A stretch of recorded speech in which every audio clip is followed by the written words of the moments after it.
প্রচন্ড আঘাত লেগেছে, এখনো হসপিটালে ভর্তি। তুমি এখানে পৌঁছলে কি করে? স্যার আমরা নাইট ডিউটিতে ছিলাম, এখান দিয়ে যাচ্ছিলাম, তখনই একটা চিৎকার শুনতে পেলাম। আমরা ওকে দেখতে পাইনি। এখানে পৌঁছে আমরা কিছু করতে যাওয়ার আগেই বোম ব্লাস্ট হয়ে গেল।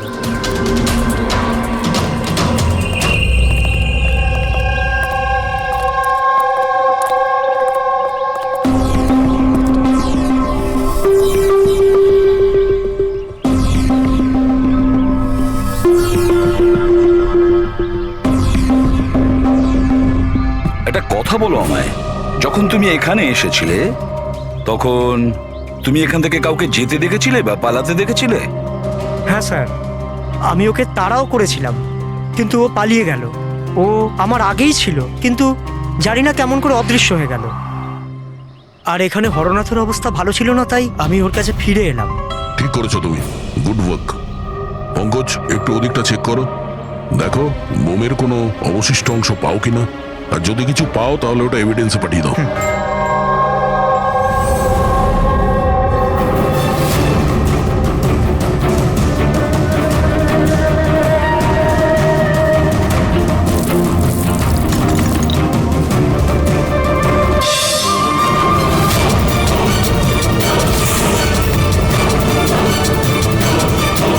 Sir,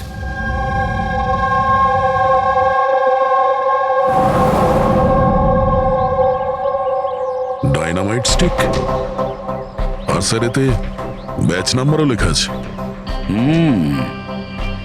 aerodynamic. স্যার হ্যাঁ, এটা কিছু একটা চকচক করছে।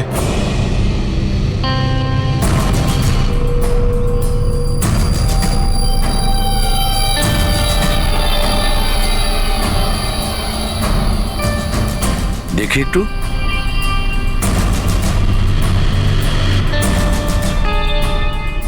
দয়া, এটা তো একটা দাঁত দেখছি, সোনার দাঁত। এক মিনিট, আচ্ছা একটু ম্যাগনিফাইং গ্লাসটা দাও তো।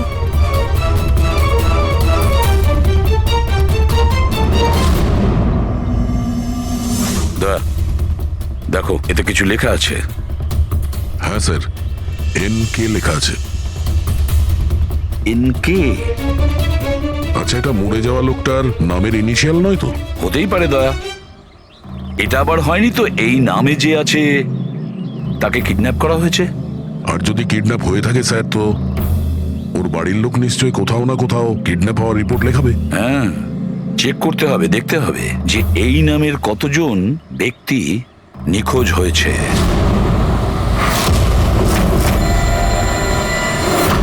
Yes sir. লোকাল পুলিশ থেকে জানা গেছে যে মিসিং কমপ্লেইন্ট নবীন কুমারের। নবীন কুমারের স্ত্রীর সঙ্গে আমি ফোনে কথা বলেছি। উনি বলেছেন যে এই নবীন কুমারের একটা দাঁত সোনার ছিল। আচ্ছা স্যার, এই নবীন কুমার কে? শহরের বাইরে ওনার একটা পেইন্টের ফ্যাক্টরি আছে, আর কিছুদিন আগে ওনার একটা নিউজ কভারেজ ছিল। নিউজে? কি ব্যাপারে স্যার? কিছুক্ষণের মধ্যেই জানা যাবে। আচ্ছা দেখো, এই নবীনের বাড়ির ঠিকানা আমি তোমাকে পাঠিয়েছি, আর তাছাড়া ওনার স্ত্রীকেও এই বিষয়ে আমি জানিয়েছি। আর যদি আমার ধারণা ঠিক হয়ে থাকে তাহলে অভিজিৎ, নিশ্চয়ই মিডিয়ার লোক ওখানে তোমার আগে পৌঁছে যাবে। অনেক ঝামেলা আছে, সামলে নিও। ঠিক আছে, আমরা দেখে নিচ্ছি। ইয়া, হ্যাঁ, নবীন কুমারের বাড়ি যেতে হবে। স্যার অ্যাড্রেস পাঠাচ্ছেন। নবীন কুমার মুর্দাবাদ! নবীন কুমার মুর্দাবাদ! নবীন কুমার মুর্দাবাদ! নবীন কুমার মুর্দাবাদ! নবীন কুমার মুর্দাবাদ! নবীন কুমার মুর্দাবাদ! নবীন কুমার মুর্দাবাদ! নবীন কুমার। স্যার স্যার স্যার, আপনি কি এক নবীন মিনিট, কুমারকে পরে, arrest পরে। দেখেছেন স্যার? পরে বলছি। স্যার, CID পরে আপনারা আমাদেরকে কাজ করতে দিন, প্লিজ। কিছু বলুন না। আপনারা দেখি, সরে যান, যেতে দিন দেখি। সরে যান, সরে যান বলছি। দেখুন, এই সব কিছু বন্ধ করুন আপনারা। দাঁড়ান। নাটক? স্যার, নাটক তো নবীন কুমার রচিয়ে রেখেছে আমাদের এই শহরে। স্যার, ওরা সবাই নবীন কুমার মারা গেছেন। He is no more. এই লোকটা মেরেছে আমার স্বামীকে। খুনি এরা সবাই। এবার বলবে নাকি জেলে ঢুকিয়ে দেবো? বলো, কেন করছো এইসব? স্যার, আমরা মারিনি স্যার। স্যার, নবীন কুমারের রঙের ফ্যাক্টরি আছে স্যার, যেখানে প্রতিদিন 1000 টনেরও বেশি বিষাক্ত আবর্জনা নদীতে ফেলা হয় স্যার। স্যার, আমরা তো আন্দোলনকারী, আমরা ওনার এগেইনস্টে আন্দোলন করছি। স্যার, বিশ্বাস করুন, আমরা ক্রিমিনাল নই, আমরা সোশ্যাল ওয়ার্কার স্যার। মিথ্যে কথা, মিথ্যে বলছে। হুমকি দিয়ে রেখেছিল আমার আমার স্বামীকে রোজ রোজ হুমকি দিত। না স্যার, আমি কোনো ধমকি দিতাম না, সে তো কোনো অন্য লোক স্যার। কারা? কাদের কথা বলছো? স্যার ওরা সেই সব লোকগুলোই যারা সোশ্যাল সার্ভিসের নামে খারাপ কাজ করে, ল ইন অর্ডারের মিসইউজ করে স্যার। স্যার আমি আর আমাদের প্রোটেস্টার্স আমাদের মধ্যে কেউ নয় স্যার। কি ধরনের হুমকি আসতো আপনার স্বামীর কাছে? কি হয়েছিল? এ নাও চা। আরে বাহ, গরম গরম চা। আচ্ছা ওই এনজিওটার কি হলো? ওই এনজিও তো বিরক্ত করে মারছে, ফ্যাক্টরিতে ওয়ার্কার্সদের কাজ করতে দিচ্ছে না। এখন তো জল অনেক দূর গড়িয়ে গেছে, মনে হচ্ছে পুলিশকে ডাকতে হবে। শোনো, বাহ নবীন বাবু, আপনাদের মতো সৎ লোক আবার পুলিশদের কাছে যাচ্ছে নাকি? তুমি ভেতরে কি করে এলে? আপনাকে মনে করাতে এসেছি যে আপনি যেটা করছেন সেটা ভুল করছেন।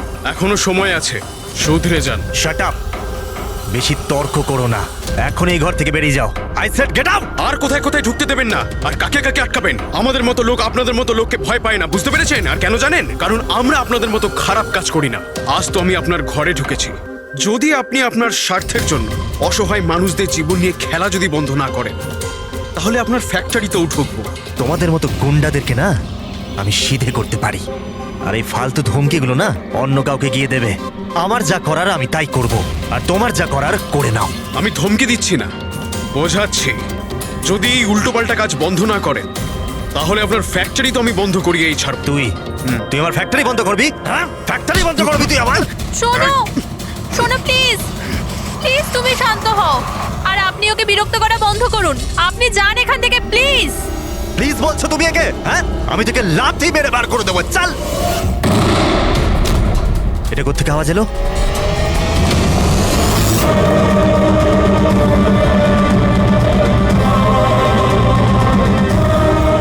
দেওয়ালে লেখা ছিল, শুধরে যাও নয়তো আর বাঁচবে না। আর শেষ পর্যন্ত মেরে ফেললো এরা নবীনকে। এই লোকটা মেরে ফেলেছে আমার স্বামীকে। বিশ্বাস করুন স্যার, আমি সত্যি বলছি, আমি কিচ্ছু করিনি স্যার। যে করেছে তাদের কথা স্যার বলো। নিশ্চয়ই, কেন বলবো না স্যার। স্যার ওনার জন্যই তো আজকে আমরা ফেসেছি স্যার। স্যার আমরা প্রোটেস্টার, আমরা সোশ্যাল এনভায়রনমেন্টের জন্য প্রোটেস্ট করি স্যার। স্যার ওরা অনেকটা নিচে নামতে পারে স্যার। চিনতে পারবে তাদের? নিশ্চয়ই, কেন নয়, কিন্তু আমাদের সেফটির কি স্যার? ওরা অনেক খারাপ লোক স্যার। ডোন্ট ওয়ারি, তোমার কিছু হবে না। শুধু নামেই সোশ্যাল ওয়ার্কার, ওরা ক্রিমিনালস, ওরা তিনজনে। ক্রিমিনাল? আর এটা তুমি কি করে জানলে? আমি কি, এটা সবাই জানে যে ওদের উপর কতগুলো কেস চলছে। সবসময় ওরা বেলেই বাইরে এসেছে স্যার। ওই মানুষটা নিজেকে পরিবেশের রক্ষাকর্তা বলে, নেচার গার্ডিয়ান। স্যার সবার প্রথমে ওই দিন কর। নবীনের মতো লোকের সব জায়গায় শত্রুই থাকবে স্যার। ওই বলে না স্যার, যেমন কর্ম তেমন ফল। তার মানে হ্যাঁ? কি বলতে চাইছো তুমি? কত নিরীহ মানুষের জীবন নষ্ট করেছে ও। হতে পারে তাদের মধ্যে থেকে কেউ বদলা নিয়েছে। তাদের মধ্যে কেউ কেন? বরং আমি তো বলছিলাম যে প্রতিশোধ তুমি নিয়েছো, তুমি ওকে মেরেছো। না স্যার, আমার সাথে ওর কোনো ব্যক্তিগত শত্রুতা ছিল না। আমি ওকে কেন মারবো? কারণ নবীনের কার্যকলাপে তুমি ক্ষুব্ধ ছিলে। কেন? স্যার যদি আমায় এরম কিছু করতেই হতো, তাহলে আমি অনেক আগেই করে ফেলতাম। নবীন না জানি কত বছর ধরে আমাদের পরিবেশ দূষিত করছিল। তোমরা নিশ্চয়ই খুব আনন্দ পেয়েছো মিস্টার নবীন মারা গেছে শুনে। অন্য কেউ তোমাদের কাজ করে দিয়েছে কি? না স্যার, আমার ওর প্রতি কোনো মায়া ছিল না, কিন্তু আমি ওকে মারিনি। আমরা কি করে বুঝবো যে তুমি সত্যি বলছো? স্যার যে সময়ের কথা আপনি বলছেন, ওই সময় আমি ইউনিভার্সিটিতে লেকচার দিচ্ছিলাম। আপনি চাইলে ওই প্রফেসর দেশাইয়ের সঙ্গে কথা বলতে পারেন। ওই সময় আমি ওখানেই ছিলাম। স্যার পল্লবী, ওকে প্রায় দিনই দেখা যায় নিউজে কারুর না কারুর সাথে ঝগড়া করতে। স্যার সোশ্যাল ওয়ার্কের ফিল্ডে আপনি যে কোনো কাউকে জিজ্ঞাসা করুন ওর ব্যাপারে, সবাই জানে যে ও কিরকম, ও নিজের টিম দিয়ে কিরকম উল্টোপাল্টা কাজ করায়। হ্যাঁ তো আমি ট্রেড অ্যাকাউন্ট করি, সোজাভাবে বললে লোকে বুঝতে পারে কই।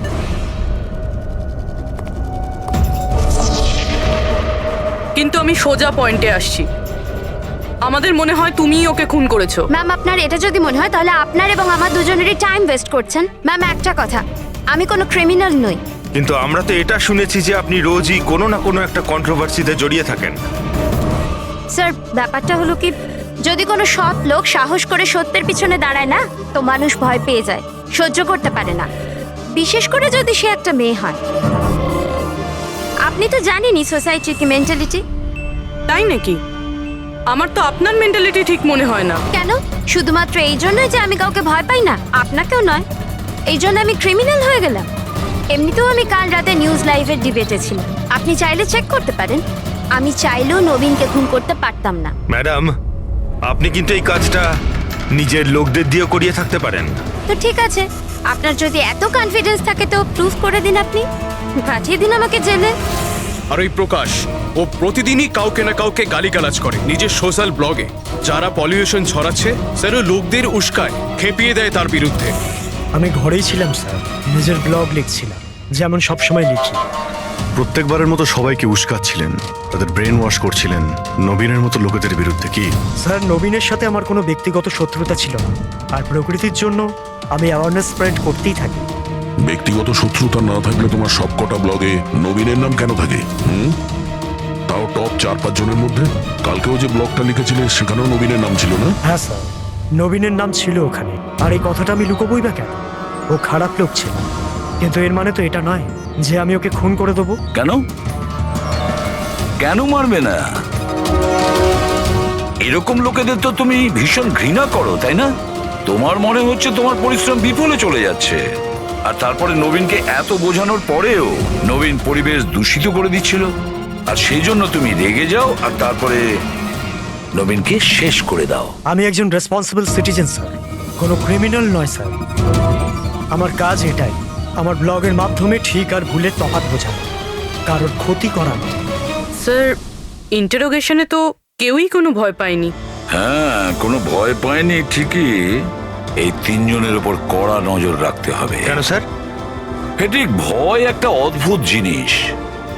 যদি ওই 3 জনের মধ্যে কেউ খুন করে থাকে, তাহলে সে ভয় পেয়ে কিছু না কিছু গন্ডগোল করবেই, কোনো না কোনো ভুল সে নিশ্চয়ই করবে।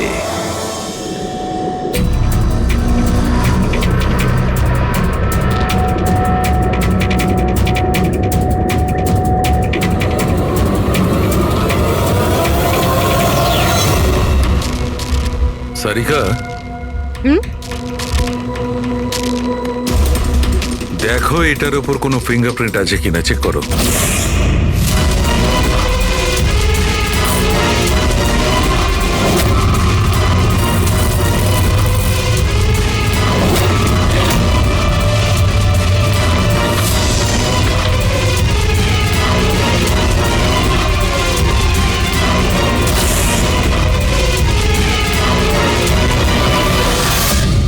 স্যার, এটাতে তো কোনো ফিঙ্গারপ্রিন্টস নেই। কোনো ফিঙ্গারপ্রিন্ট নেই? Are you sure? 100% স্যার, কোনো ফিঙ্গারপ্রিন্টস নেই, কিন্তু কিছু পার্টিকেলস পেয়েছি। মনে হয় কিছু স্কিন টিস্যুস বা ডেড সেল হবে। Dead cells? তবে এক কাজ করো সারিকা, ওই ডেড সেলস গুলোকে ভালো করে ক্লিন করে রাখো। ওই তো আসবে তো শ্রীমান প্রদ্যুমন, জানো তো সব ব্যাপারেও নাক গলায়, নিশ্চয়ই জিজ্ঞেস করবে। প্লিজ ক্লিন করে রাখো। স্যার, ডায়নামাইটে কোনো ফিঙ্গারপ্রিন্টস তো পাওয়া যায়নি, কিন্তু কোনো একজনের ডেড স্কিন টিস্যুস পাওয়া গেছে, পচা চামড়ার টুকরো। পচা চামড়া? হতে পারে এটা ওই লোকটারই, সেই লোকটা যে লোকটা ডায়নামাইট লাগিয়েছিল। হ্যাঁ স্যার। সালুকে, এই পচে যাওয়া চামড়াগুলোর তুমি ডিএনএ টেস্ট তো করতে পারো, কিছু তো জানা যাবে। বস, পচে যাওয়া চামড়া থেকে ডিএনএ বার করাটা খুব কঠিন কাজ। তোমাকে একটা কথা খুব জোর দিয়ে বলতে পারি, যে লোকটি এই ডায়নামাইটটাকে শেষবার ধরেছে ওর স্কিন ডিজিজ আছে, চামড়ার অসুখ, আর সেটাও খুব গুরুতর। এমনিতে দেখে কিছু বোঝা নাও যেতে পারে, কিন্তু বস এই অসুখটা ওকে ভেতর থেকে শেষ করে দিচ্ছে। তাহলে তো আমরা এর মাধ্যমে ওর কাছে পৌঁছতে পারি। হ্যাঁ, কিন্তু কোনো প্রমাণ তো দরকার। Hello, ACP Pradyuman here. হ্যাঁ বলুন। আচ্ছা, good, thank you. Dynamite manufacturer বলছিল ওরা রেকর্ড চেক করেছে, ওই ডায়নামাইট কোনো খনিকে বিক্রি করেছে ওরা। মানে মাইন্ড সাইট? হ্যাঁ, মাইন্ড সাইট। এবার এটা খোঁজ নিতে হবে এই ডায়নামাইট। একটা ডায়নামাইট ওইদিকে লাগাও, ঠিক আছে? আর আরেকটা 50 মিটার দূরে ওইখানে লাগাও। হ্যাঁ স্যার। আর একটা ওইদিকেও লাগাতে পারো। আর আচ্ছা, স্যার। একটা সোজা লাগাও ওইখানে, একদম 50 মিটার দূরে। আর এই 6 সেকেন্ড পরে ব্লাস্টগুলো হবে। ঠিক আছে স্যার। ওকে। আর কোথায় লাগানো যায়? ওইখানে মাঝখানে ফিট করা যাবে কি? এক্সকিউজ মি, আপনার নাম বিনীত? ইয়েস। আপনারা কারা? আপনি এই সাইটের ম্যানেজার? কিন্তু ব্যাপারটা কি বলুন তো? দেখুন বিনীত বাবু, যখন ম্যানুফ্যাকচারিং কোম্পানি থেকে ডায়নামাইট আপনাদের এখানে আসে, মানে এই সাইটে, মাইন্ড সাইটে, সেটার ইনচার্জ তো আপনিই হবেন, তাই না? ইনচার্জ তো আমি, কিন্তু কনসাইনমেন্টের পরে অপারেটর টিমও কিন্তু এটা হ্যান্ডেল করে। আমি এটা একা সামলাই না। আমরা জিজ্ঞেস করেছি আপনাকে যে ডায়নামাইট কে সামলায়। একটু এই ডায়নামাইট স্টিকটাকে দেখুন। আচ্ছা, ব্যাচ নাম্বার দেখে আপনি কি বলতে পারেন এই লটের বাকি ডায়নামাইট স্টিকগুলো কোথায় আছে? স্যার, এটা লাস্ট কনসেলমেন্টের মনে হচ্ছে, এখনো ব্যবহার হয়নি, গুদামে পড়ে আছে। চলো দেখাও। বিনীত, যখন ডায়নামাইটের কনসাইনমেন্ট এখানে আসে, সেটাকে চেক তুমি নিশ্চয়ই করো, তুমি তো ইনচার্জ, তাই না? হ্যাঁ হ্যাঁ হ্যাঁ, অফকোর্স স্যার। আচ্ছা, আপনার এই ব্যাচের কনসাইনমেন্ট নিয়ে কোনো গন্ডগোল মনে হচ্ছে? গন্ডগোল? না না, নর্মালি তো ছিল, যেরকম হয় আর কি। কিন্তু আপনি এটা জিজ্ঞেস করছেন কেন? নর্মাল আছে তো, যেমনটা থাকে। প্রতিটা বক্সে 10টা করে লেখা আছে স্যার। এটা খুলে দেখো তো কতগুলো আছে, গোনো।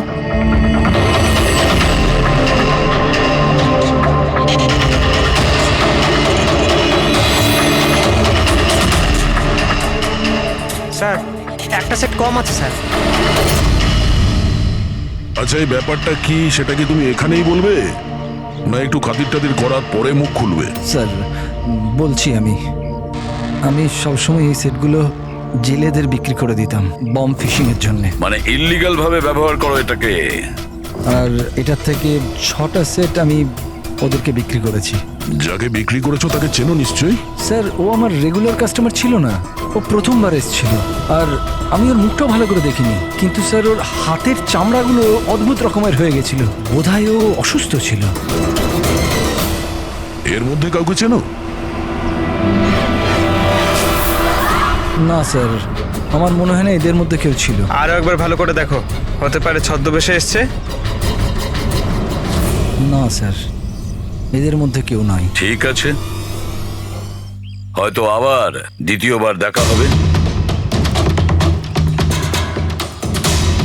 স্যার, আমার মনে হচ্ছে যে আমাদের ওই লোকেদের লিস্ট বানাতে হবে যাদের এই ধরনের রোগ আছে। জানি ব্যাপারটা খুব মুশকিলের, কিন্তু ট্রাই তো করা যেতে পারে। না না, ট্রাই তো করতেই হবে দয়া। প্রত্যেকটা বড় বড় হসপিটাল আর ছোটখাটো নার্সিং হোম এবং ক্লিনিকগুলোতে গিয়েও খোঁজ নাও এরকম রোগের পেশেন্টের ব্যাপারে। হতে পারে আমাদের ভাগ্য যদি ভালো থাকে, কিছু প্রমাণ আমরা পেয়ে যাব। Sir, let's go.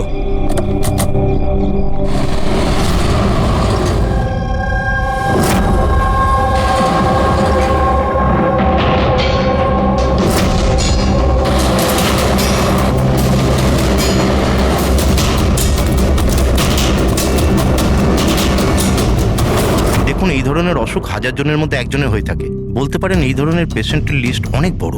অনেক পেশেন্ট জানতেও পারে, কিন্তু এর চিকিৎসা করায় না। এদের খোঁজা তো খুব মুশকিল। জানি, কিন্তু তবুও আমরা চেষ্টা করতে চাই। এই লোকটাকে পাওয়া আমাদের কাছে ভীষণ প্রয়োজন। দেখুন, আমি বুঝতে পারছি, কিন্তু এনভায়রনমেন্টাল ইনফেকশন কন্টিজিয়াস ডিজিজ, যেটা একটা মানুষের থেকে অন্য মানুষের মধ্যে ছড়িয়ে পড়ে, আর এটাকে সামলানো তো। এক মিনিট, কি বললেন আপনি? Environmental infection? হ্যাঁ, মানে আমাদের চারপাশের পরিবেশে হতে পারে এমন ইনফেকশন হাওয়া বা জল থেকে চারিদিকে ছড়িয়ে পড়ে। চলুন, আমি আপনাকে একটা পেশেন্ট দেখাবো। ছাড়ো আমাকে! কেন মারতে চাও আমাকে? ছেড়ে দাও আমাকে, যেতে দাও প্লিজ। দেখো, আমাকে যেতে দাও sir, please help me sir, help, please help sir, help.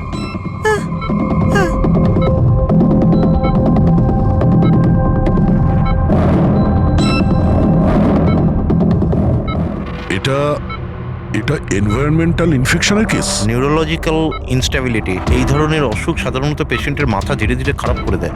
ও নিজের ধৈর্য হারিয়ে ফেলতে পারে আর মাথার ব্যালেন্সও নষ্ট হয়ে যায়, যেমনটা নীলজের হয়েছে।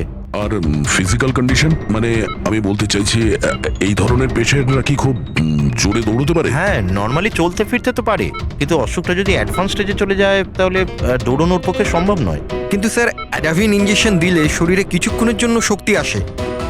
হ্যাঁ, কিন্তু ওটা সাইড এফেক্ট যথেষ্ট। স্যার, অ্যাডারভিন ইঞ্জেকশন দেওয়া যথেষ্ট ঝুঁকিপূর্ণ। রিস্কি হতে পারে, কিন্তু এই অপরাধের মানসিক অবস্থা যে ধরনের, তাতে হতে পারে যে ওর সাইড এফেক্ট নাও হতে পারে।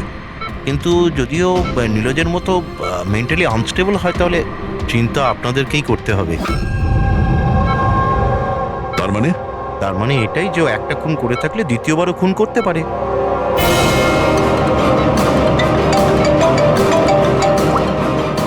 হ্যাঁ স্যার। কি প্রকাশ পঙ্কজকে ফাঁকি দিয়ে পালিয়ে গেছে?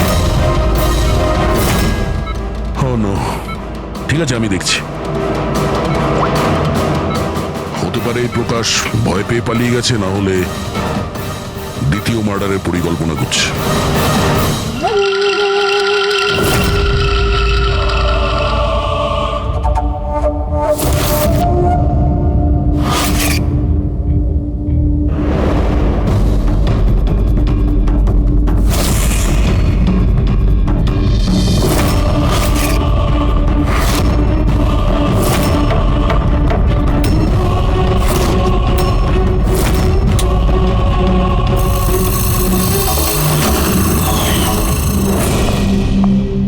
আরে বাবা, আজ তুমি তাড়াতাড়ি উঠে পড়লে। Good morning. এই রইলো তোমার চা, তাড়াতাড়ি খেয়ে নাও, নাহলে ঠান্ডা হয়ে যাবে।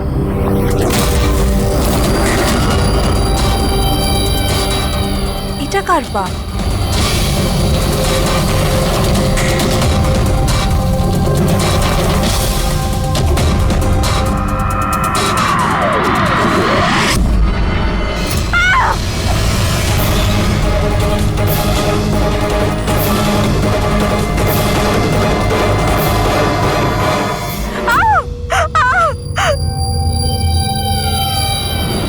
স্যার, আরও একটা মার্ডার।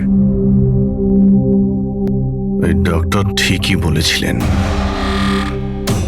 ওই খুনির মাথা খারাপ হয়ে গেছে, ওর মানসিক অবস্থা ঠিক নেই। স্যার, মনে হচ্ছে খুন করার একটা প্যাটার্ন বানিয়ে ফেলছে এই খুনি।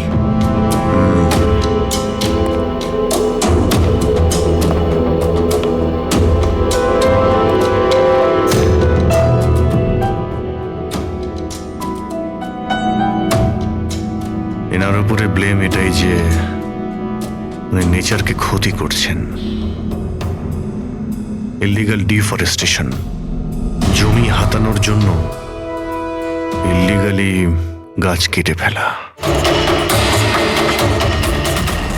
ওই খুনি এনার সঙ্গেও তাই করেছে। আর তাও প্রকাশ উধাও হয়ে যাওয়ার ঠিক পরেই। ওয়েপেন কি ব্যবহার করেছে? 100% চেইনস, না হলে হাড়ের সঙ্গে মাংসকে এইভাবে কেটে বডিটাকে দু টুকরো করা এত সহজ নয়। স্যার, যদি চেনস ব্যবহার করেই থাকে তাহলে আওয়াজ নিশ্চয়ই হয়েছিল। বাড়িতে কেউ না কেউ তো শুনবে। রাতে কে কে ছিল? আমার হাজবেন্ড তো কাজের জন্য বাইরে থাকে, বাড়িতে শুধু আমি, বাবা আর আমাদের চাকর ছিল। আপনি কোনো আওয়াজ শুনেছিলেন? না, কোনো আওয়াজ শুনতে পাইনি। রামানন্দবাবুর কারোর সাথে শত্রুতা বা কেউ কোনোদিন হুমকি দিয়েছিলেন ওনাকে? হ্যাঁ, কিছু সপ্তাহ আগে কিছু অদ্ভুত হয়েছিল। বাবাকে কেউ ধমকাচ্ছিল, আর বাড়ির বাইরে দেওয়ালে কেউ কিছু লিখে দিয়েছিল যে শুধরে যাও, না হলে তোমার সাথে ওরকমই হবে যেটা তুমি গাছের সাথে করো। স্যার, এক্স্যাক্টলি যেরকম নবীনের কেসে হয়েছিল। স্যার, একটা কথা কিছুতে মাথায় ঢুকছে না। খুনি কারোর বাড়িতে ঢুকে এরকম নৃশংসভাবে কাউকে খুন করে বাড়ি থেকে বেরিয়ে যায়, আর কেউ কিছু শুনলো না, কেউ দেখলো না। কিভাবে? আজ এনাদের অজ্ঞান করে দেওয়া হয়েছিল।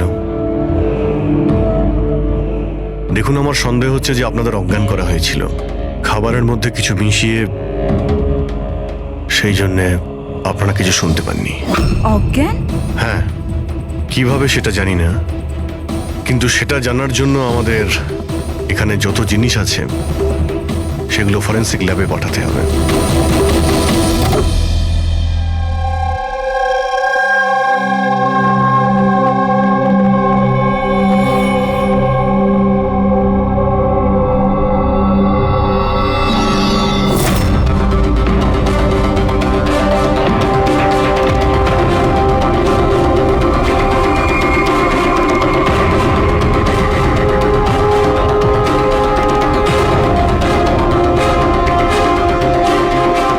স্যার, বাড়িতে যত রকম খাবার জিনিস ছিল চেক করে নিয়েছি, আর পানিও।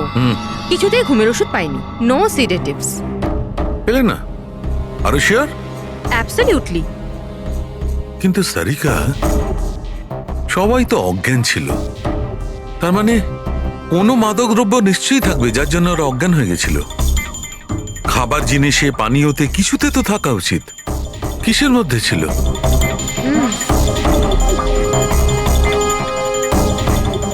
হ্যাঁ, মাদক দ্রব্য ছিল। এই এসিটার মধ্যে। এসিতে? ইয়েস, এই এসিতে মাদকদ্রব্য মেশানো হয়েছিল, আর এর হাওয়াটা ঘরের মধ্যে ঢোকা মাত্র মাদকদ্রব্য ছড়িয়ে পড়ে আর সবাই অজ্ঞান হয়ে যায়। হ্যাঁ। Check it. ইয়েস।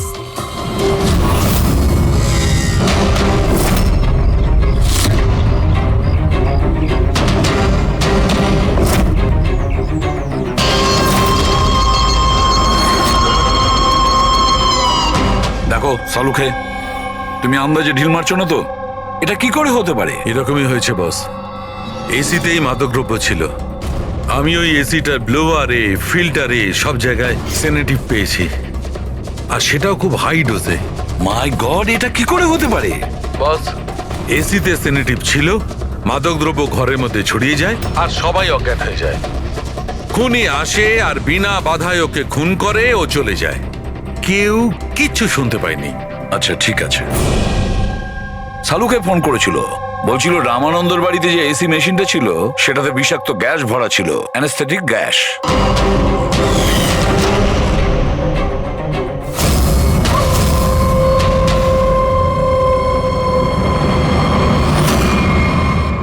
অ্যানাস্থেশিয়া দিয়ে লোকেদের ট্রিটমেন্ট করা হয় শুনেছি। আরে তো এই খুনি তো দেখছি বেশ ধূর্ত। প্রকাশের ব্যাপারে কি জানতে পেরেছো? স্যার, কিছু জানতে তো পারিনি, বাট আই এম শিওর পরের খুনের প্ল্যান করছে।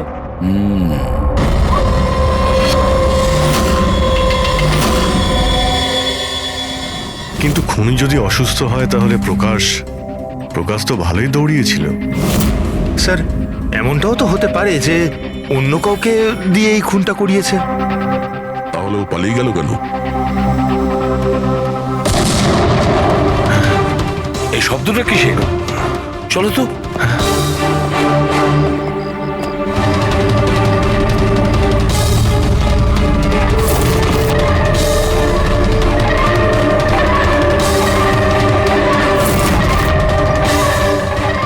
তোমাদের কাজ আমি করছি এসিপি, শহরকে পরিষ্কার, আর আমার এই রাস্তায় যে আসবে তাকেও আমি এই জগৎ থেকে পরিষ্কার করে দেব।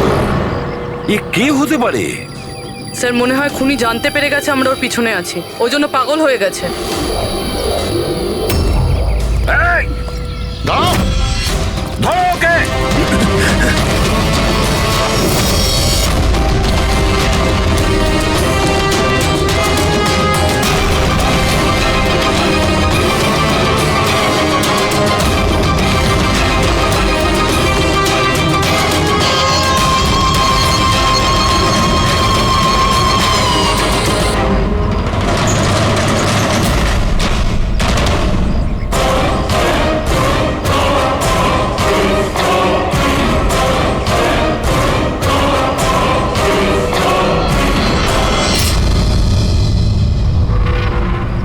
স্যার, সিআইডি থেকেই লিস্ট এসছে।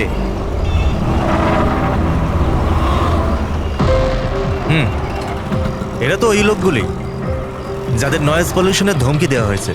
সখারাম, ওই ক্লাবের মালিককে মনে আছে? আরে যাকে কদিন আগে ধমকি দেওয়া হয়েছিল। কে স্যার? ও বীর। আচ্ছা সখারাম, ওর বিরুদ্ধে কোনো কমপ্লেন আছে নাকি? হ্যাঁ স্যার, ওটা তো রেসিডেন্সিয়াল এরিয়া না, তো আশপাশের 2-4টে ঘর থেকে কমপ্লেন এসছে যে অনেক রাত্রির পর্যন্ত জোরে মিউজিক চলে, এই সব কমপ্লেন। আওয়াজ মানে নয়েজ পলিউশন।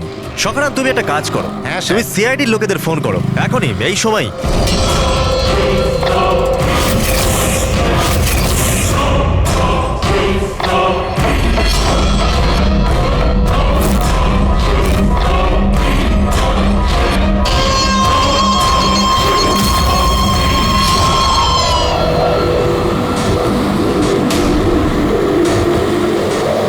তাড়াতাড়ি করো অভিজিৎ, তাড়াতাড়ি। স্যার আমরা অন দ্য ওয়ে। ও নাইট ক্লাবের মালিক, ওর নাম বীর।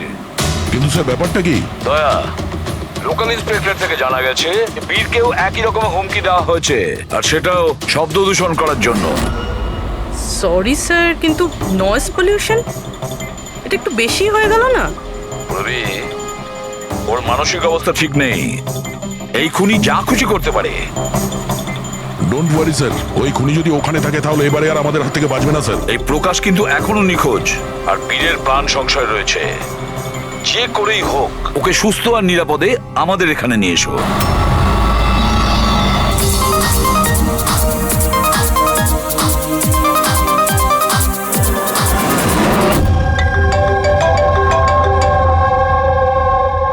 হ্যালো। হ্যালো বীর, আমি এসবি প্রদ্যুমান বলছি, সিআইডি থেকে। সিআইডি? কি হয়েছে স্যার? আমার কথা মন দিয়ে শোনো, তোমার প্রাণ সংশয় রয়েছে। কি মানে? মানে আমাকে কে মারতে চায়? দেখো বীর, যদি তুমি ক্লাবে থাকো তাহলে বাইরে কোনো মতেই যেও না। আমাদের অফিসার্স তোমার ওখানে যাচ্ছে তোমার সেফটির জন্য। আরো একটা কথা, ভিড়ের মধ্যেই থাকবে, লোকেদের মধ্যেই থাকবে, বুঝেছো? একা একদম থাকবে না।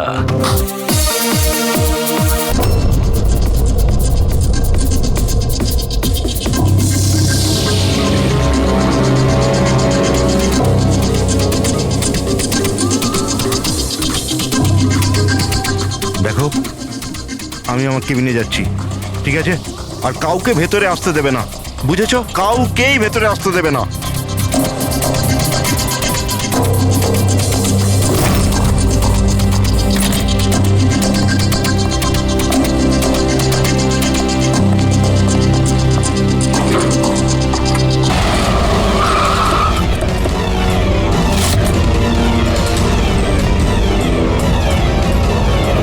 সিআইডি।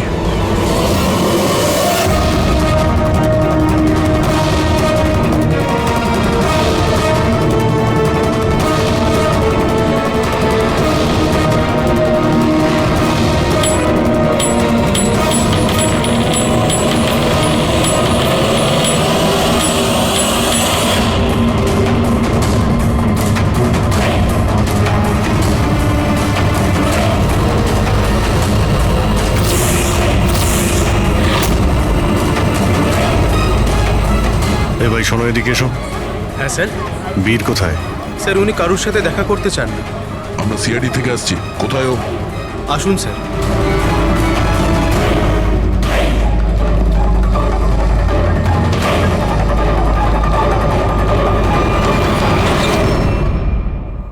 এই এই এই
বাইরে এসো।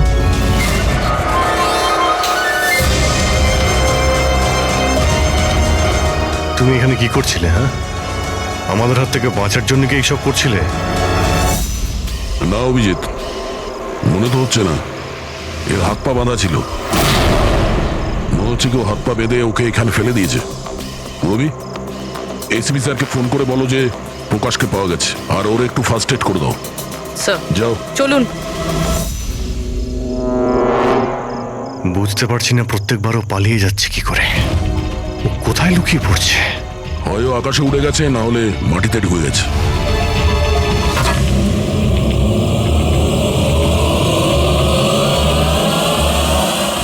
ও এখানেই আছে দয়া, এইখানে।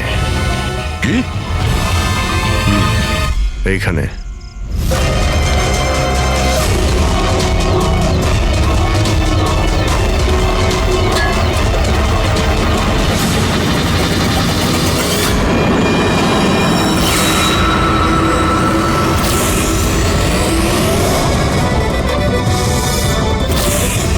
বাইরে আয়। কি খুন করার সময় নিজের হাত তো কাঁপেনি, এখন কেন কাঁপছে? জেলে যাবার ভয়। এই অ্যাড্রিনালিনের অ্যাকশন শেষ হয়ে গেছে। যে ইঞ্জেকশন নিয়ে তুমি পালাচ্ছিলে তার কাজ কিন্তু শেষ হয়ে এসেছে। এবার তুমি মুখ খুলবে নাকি মুখ খোলার জন্য একটা ইঞ্জেকশন দিতে হবে? আমি কোনো মজা পাই না ইঞ্জেকশন নিতে, এটা আমার এক বাধ্যতা যেটা আমাকে নিতে হয়। একটা সময় ছিল যখন আমি শক্তিশালী এবং মজবুত ছিলাম, কিন্তু আমার একদিন খারাপ সময় এলো আর আমি একটা রোগে আক্রান্ত হলাম। ফ্যাক্টরি আর ওখান থেকে নির্গত বিষাক্ত ধোঁয়া আর আবর্জনা, যে পলিউশন ছিল তাতে কয়েক লাখ লোক ইনফেক্টেড ছিল। জানি না রোজ কত পেশেন্ট আসতো। ওদের সাথে থাকতে থাকতে আমিও অসুস্থ হয়ে পড়েছিলাম। এই রোগটা কবে হয়েছিল আপনার? 6 মাস আগে। আর এই 6 মাসে এই রোগ তোমার শরীরের সঙ্গে সঙ্গে তোমার মাথারও ক্ষতি করতে শুরু করে দিয়েছে। তুমি জানো তুমি কি করেছো? হ্যাঁ, আমি কারোর কোনো ক্ষতি করিনি, ক্ষতি করেছে ওরা। হাওয়া, জল সবেতে বিষ মিশিয়ে দিয়েছিল। ব্যাস, তখনই আমি ঠিক করেছিলাম যে লোকেরা আমার এই অবস্থা করেছে তাদের আমি ছাড়বো না, আমি বদলা নিয়েই ছাড়বো। আর সেই কারণে তুমি বিএমসিতে চাকরি নিয়েছিলে, যাতে এই শহরের পুরো ড্রেনেজের নকশাটা তুমি জানতে পারো। তারা সুযোগ নিয়ে তুমি ওখান থেকে পালিয়ে যেতে, আর আমাদের মনে হতো যে কোথায় তুমি হঠাৎ করে অদৃশ্য হয়ে গেলে।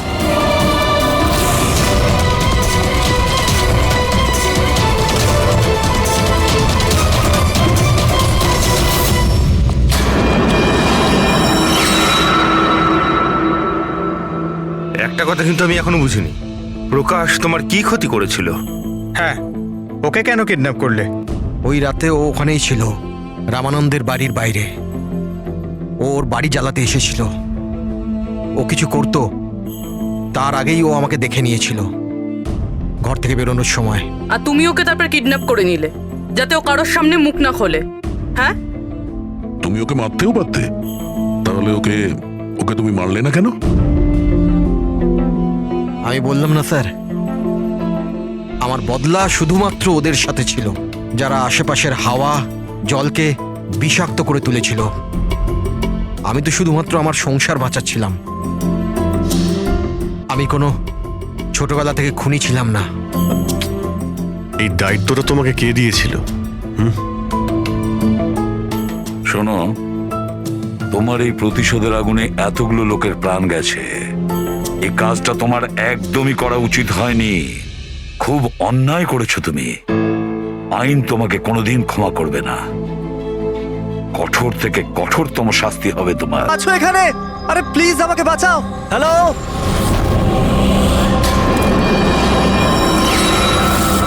কেউ আছো এখানে? আরে কেউ তো বাঁচাও আমাকে। আরে কেউ কি শুনতে পাচ্ছো?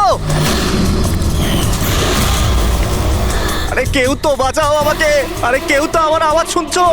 বাঁচাও।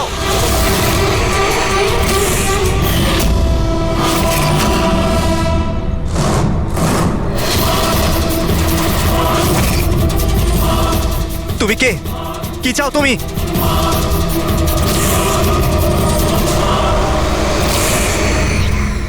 আরে বাঁচাও, বাঁচাও, বাঁচাও আমাকে, বাঁচাও। স্যার, আওয়াজ ওখান থেকে আসছে। বাঁচাও আমাকে। আরে কেউ কি আছো? আরে কেউ আছো এখানে? কেউ আমার কথা শুনতে পাচ্ছ? আরে আমার কথাটা তো শোনো, বাঁচাও।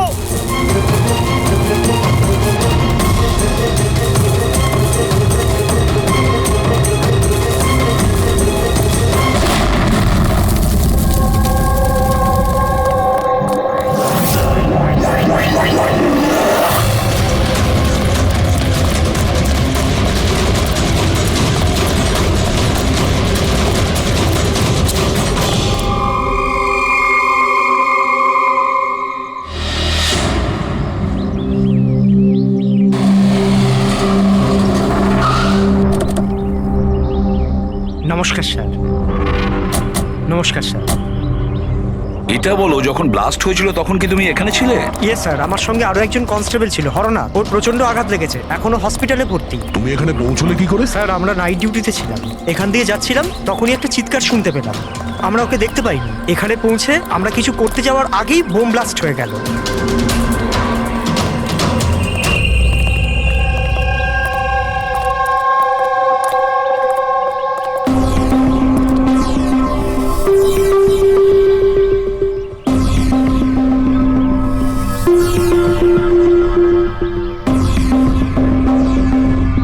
একটা কথা বলো আমায়, যখন তুমি এখানে এসেছিলে তখন তুমি এখান থেকে কাউকে যেতে দেখেছিলে বা পালাতে দেখেছিলে? হ্যাঁ স্যার, আমি ওকে তাড়াও করেছিলাম, কিন্তু ও পালিয়ে গেল। ও আমার আগেই ছিল, কিন্তু জানি না কেমন করে অদৃশ্য হয়ে গেল। আর এখানে হরনাথের অবস্থা ভালো ছিল না, তাই আমি